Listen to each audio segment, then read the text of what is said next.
কুমিল্লা বিশ্ববিদ্যালয়ে কোটা বিরোধী আন্দোলনকারীদের উপর পুলিশের হামলা এবং দেশব্যাপী চলমান বিক্ষোভ নিয়ে বিবৃতি দিয়েছে আন্তর্জাতিক মানবাধিকার সংস্থা অ্যামনেস্টি ইন্টারন্যাশনাল।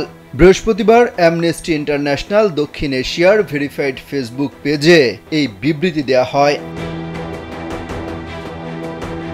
এতে বলা হয়, কুমিল্লা বিশ্ববিদ্যালয়ের ছাত্রদের উপর পুলিশের দমনপীড়নে শিক্ষার্থী সহ অন্তত ২০ জন আহত হওয়ার সংবাদে উদ্বিগ্ন অ্যামনেস্টি ইন্টারন্যাশনাল। সরকারি চাকরিতে কোটা পদ্ধতি পুনর্বহালের প্রতিবাদে দেশব্যাপী বিক্ষোভে অংশ নিচ্ছে শিক্ষার্থীরা। এ সময় সাধারণ মানুষের চাওয়া পাওয়া তুলে ধরতে শান্তিপূর্ণ সমাবেশের অনুমতি দেওয়া জরুরি বলেও জানায় অ্যামনেস্টি।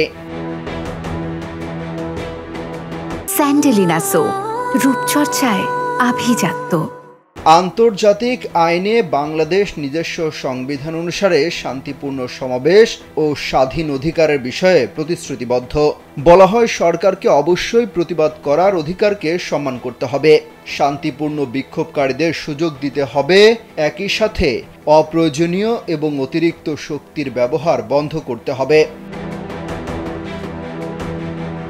এদিকে সরকারি চাকরিতে কোটা সংস্কারের দাবিতে সারা দেশে চতুর্থ দিনের মতো বাংলা ব্লকেড কর্মসূচির অংশ হিসেবে পুলিশের ব্যারিকেড ভেঙে রাজধানীর শাহবাগ মোড়ে অবস্থান নেয় ঢাকা বিশ্ববিদ্যালয় সহ বিভিন্ন বিশ্ববিদ্যালয় ও কলেজের শিক্ষার্থীরা। বৃহস্পতিবার বিকেল 4:30টার পর রাজধানীর আগারগাঁও মোড়ের মূল সড়কে অবস্থান নিয়ে বাংলা ব্লকেড কর্মসূচি পালন করে আন্দোলনকারী শিক্ষার্থীরা। এর ফলে সড়কে যান চলাচল বন্ধ হয়ে যায়।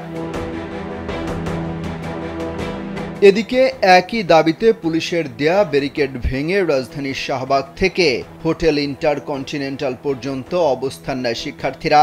এ সময় শিক্ষার্থীরা শাহবাগে থাকা পুলিশের বেশ কিছু সাজোয়াজানের উপর উঠে উল্লাস করতে দেখা যায়। শাহবাগ থেকে শিক্ষার্থীদের একটি অংশ বাংলা মোটর কারওয়ান বাজার এলাকায় অবস্থান নেয়। এর ফলে শাহবাগ ও এর আশপাশের এলাকায় যান চলাচল সম্পূর্ণ বন্ধ হয়ে যায়।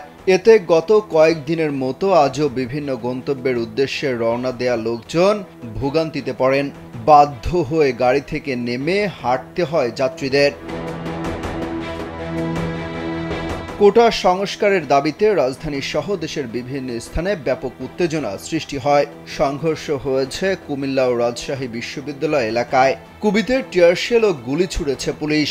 রাজধানীর বিভিন্ন এলাকায় পুলিশের বাধা উপেক্ষা করে সড়কের দখল নেয় বিশ্ববিদ্যালয়ের শিক্ষার্থীরা। অমিত হাসান রবিন, কালবেলা।